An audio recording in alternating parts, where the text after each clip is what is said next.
salvation in brief Pronasa, or abbreviated as Pronasa, which waged a campaign to remove Idi Amin dictatorship.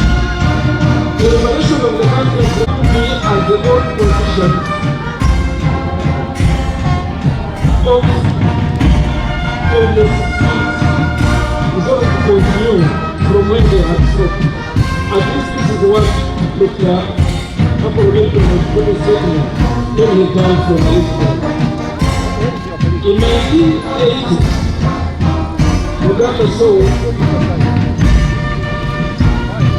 the first multi-party elections in the post-Idi Amin era.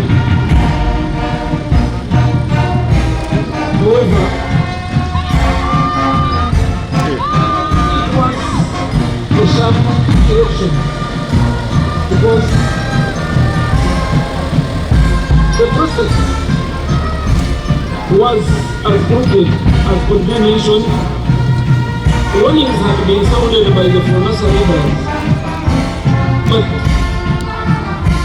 the then leadership was and see the country into socio-economic transformation under a democratically elected government.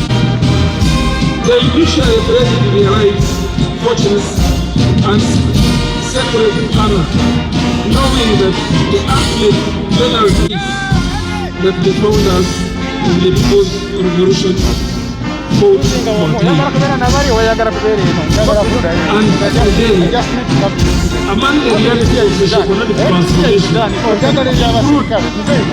the specifically targeted and created programs, the Paris development models, mentioned by a few, needless to mention in and